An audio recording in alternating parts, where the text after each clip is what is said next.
Bismillahirrahmanirrahim. Assalamualaikum warahmatullahi wabarakatuh. Kami dari kelompok 1 akan menjelaskan tentang lingkungan bisnis internasional. Mata kuliah Bisnis Internasional. Kami dari kelompok 1 yang beranggotakan 3 orang. Saya sendiri Rafani Siska Wulandari, Imam Habibur Rahman, dan Ade Novita. Baik, untuk yang pertama, materi akan dijelaskan oleh Imam Habibur Rahman. Baiklah, saya akan menjelaskan tentang salah satu lingkungan yang berperan terhadap kelangsungan bisnis internasional, yaitu lingkungan budaya. Menurut seorang antropolog yang bernama Edward Taylor, mendefinisikan budaya sebagai sesuatu yang kompleks yang mencakup pengetahuan, kepercayaan, seni, moral, hukum, adat, dan kemampuan lain yang diperoleh manusia sebagai anggota masyarakat. Sedangkan menurut Hofstede, ia berpendapat bahwa budaya sebagai pemrograman kolektif pikiran yang membedakan anggota satu kelompok manusia dari yang lain. Maka dapat kita simpulkan bahwa budaya adalah kumpulan nilai, kepercayaan, perilaku, dan sikap yang membedakan sebuah masyarakat dengan masyarakat lainnya. Budaya merupakan suatu hal yang tidak berwujud, tersebar luas, dan sulit untuk dipelajari.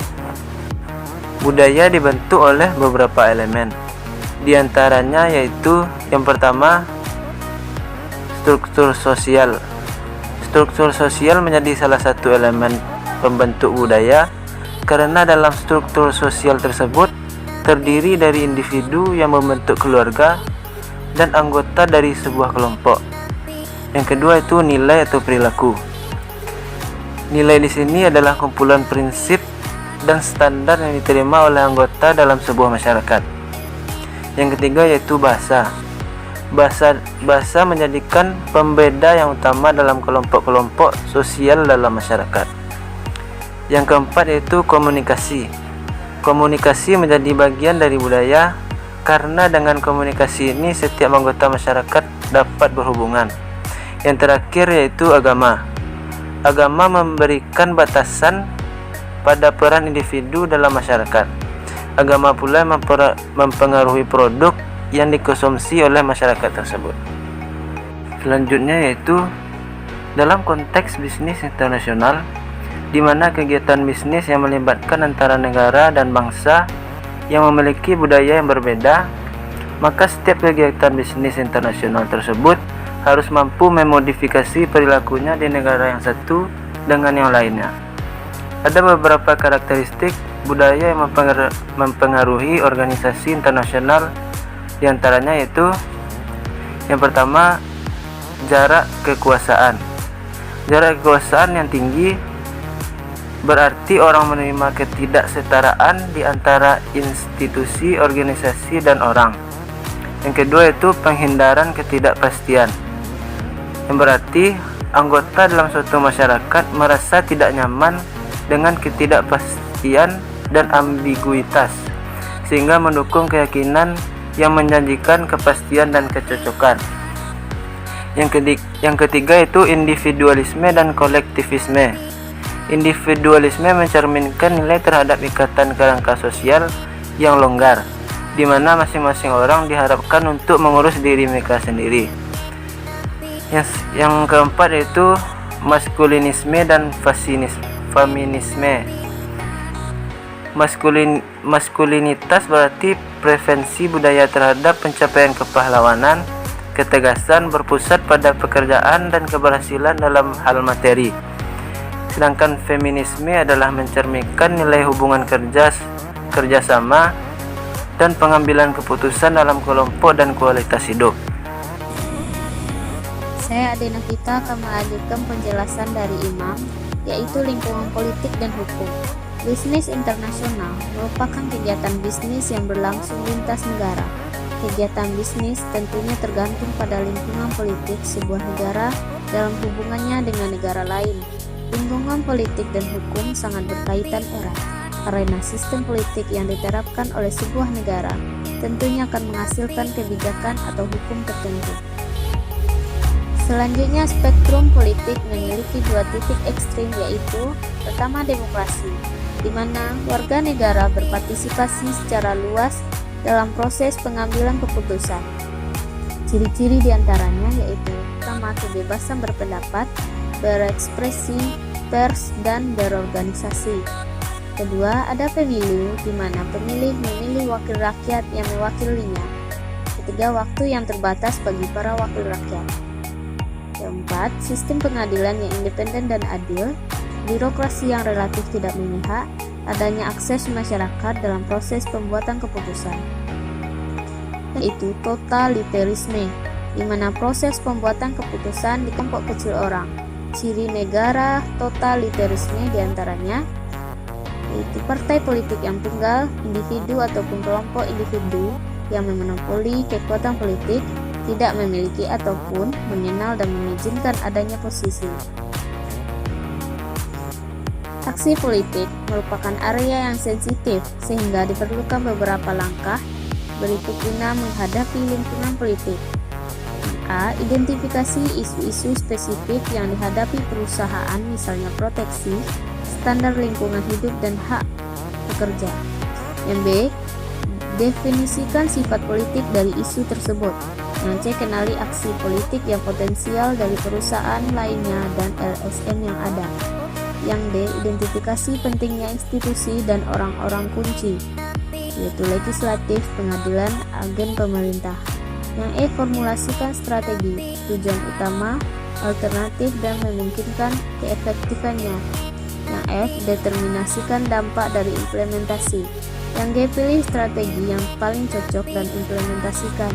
Yang H. Jika perlu, lakukan lobby terhadap institusi pendidikan atau pakar serta para pembuatan keputusan. Selanjutnya, fungsi-fungsi proses politik, yaitu ada 4. Yang pertama, artikulasi kepentingan.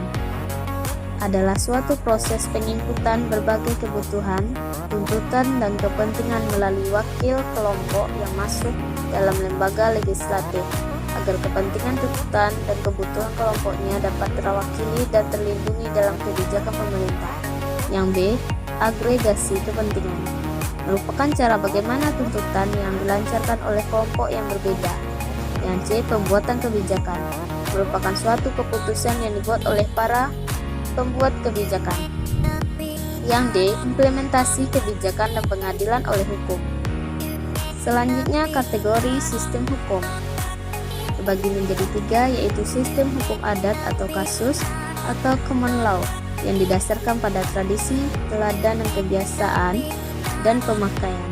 Yang B. Sistem hukum sipil yang didasarkan pada seperangkat hukum yang terorganisir dalam kode-kode. Yang C.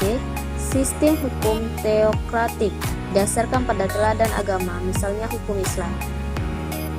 Isu-isu hukum dalam bisnis internasional yaitu peraturan perdagangan dan investasi, perlindungan kepemilikan intelektual, peraturan arus keuangan, perpajakan, keperluan pelaporan, peraturan kepemilikan, hubungan kontrak, perlakuan internasional, dan resolusi. Selanjutnya yaitu lingkungan teknologi. Seperti yang kita ketahui, teknologi merupakan pengetahuan mengenai alat dan metode dalam memproduksi barang dan jasa. Teknologi telah menjadi proses-proses bisnis yang lebih efektif, efisien, dan produktif. Dalam hal ini, efektivitas berarti memberikan hasil yang diinginkan. Efisiensi berarti memproduksi barang dan jasa dengan menggunakan sumber daya yang paling sedikit. Sedangkan produktivitas merupakan rasio jumlah keluaran dengan jumlah masukan. Lingkungan teknologi ini, khususnya teknologi informasi, yang menyebabkan pertumbuhan e-commerce, pembelian dan penjualan barang melalui internet. Kemajuan teknologi menjadi salah satu pertimbangan masyarakat dalam memenuhi kebutuhannya. Perkembangan teknologi ini yang semakin pesat, masyarakat menyebutnya sebagai era high-tech atau new-tech. Kemudian, serta kualitas yang ditawarkan oleh kemajuan teknologi menjadi nilai plus di dalam masyarakat atau menjadi nilai plus di mata masyarakat itu sendiri. Perkembangan teknologi informasi yang semakin tinggi, semakin canggih dan semakin hebat tanpa disadari bahwa pengaruh tersebut berkembang di dunia bisnis. Pengaruh di sini ada pengaruh positif dan pengaruh negatif. Perkembangan teknologi di bidang komputer turut mempengaruhi tingkat kinerja dari suatu perusahaan.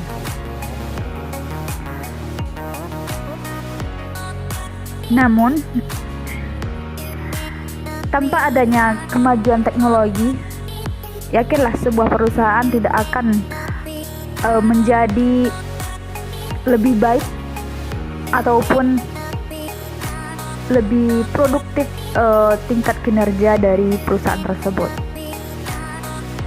Jadi perkembangan teknologi informasi ini memiliki pengaruh positif dan pengaruh negatif, itu kembali lagi kepada perusahaan itu sendiri, bagaimana memaksimalkan perkembangan teknologi yang ada pada zaman sekarang ini.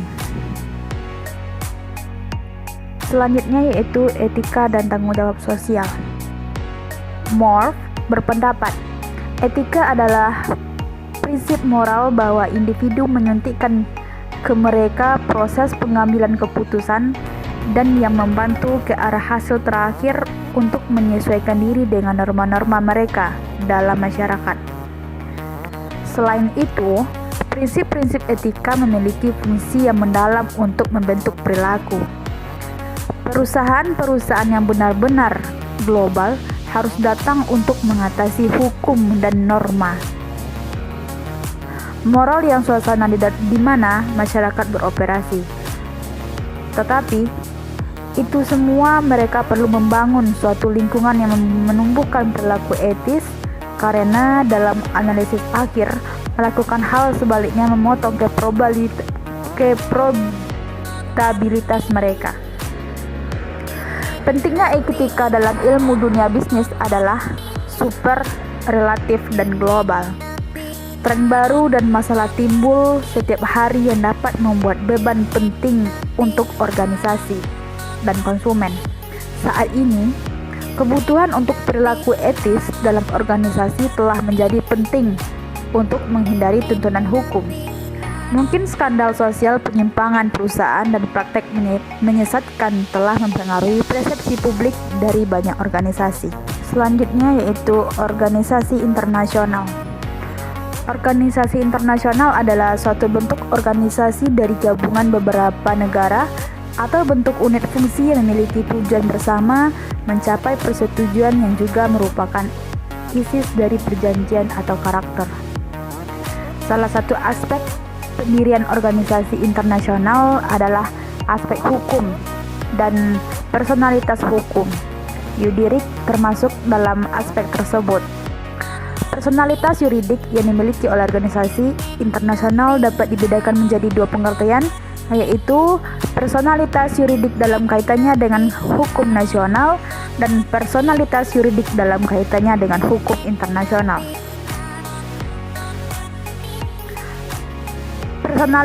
Personalitas yuridik dalam kaitannya dengan hukum nasional dapat dilihat dari kasusnya apabila sebuah organisasi internasional akan mendirikan sekretariat tetap ataupun markas besar organisasi tersebut melalui headquarters agreement.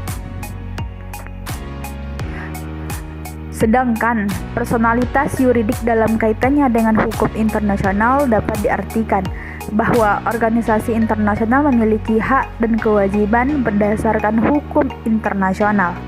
Hak dan kewajiban di sini antara lain mempunyai wewenang untuk menuntut dan dituntut di depan pengadilan, memperoleh dan memiliki benda-benda bergerak, mempunyai kekebalan dan hak-hak istimewa. Hasil analisis kami terhadap kasus yang ada pada materi ini. Menurut kami, dari kasus di atas, masalah yang muncul adalah konsep lingkungan budaya dan teknologi antara Meksiko dan Indonesia itu berbeda, sehingga menimbulkan beberapa perbedaan yang membuat orang-orang yang berkecimpung, orang-orang yang ada pada perusahaan tersebut, yaitu perusahaan Cimex, mengalami beberapa masalah yang mengakibatkan tingkat kinerja dan teknologi perusahaan sedikit terganggu, yang diakibatkan oleh beberapa faktor. Yang pertama yaitu teknologi yang terbatas. Kedua, perbedaan agama di setiap negara, kebiasaan atau tabiat, selera musik, makanan dan minuman, dan faktor-faktor kecil lainnya. Nah, dari masalah yang muncul tersebut, kami bisa merekomendasikan. Rekomendasi yang bisa diterapkan adalah untuk masalah ini adalah di dalam konteks bisnis yang melibatkan dua negara atau lebih, maka setiap kegiatan bisnis internasional tersebut harus mampu memodifikasi perilakunya di negara yang satu dengan negara lainnya. Dan untuk masalah teknologi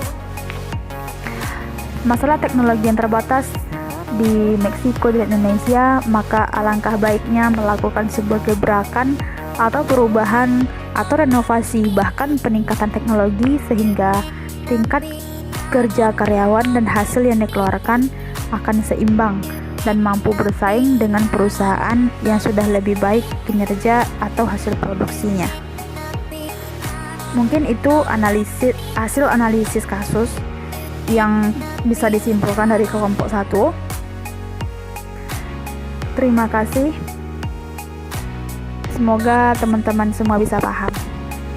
Wassalamualaikum warahmatullahi wabarakatuh.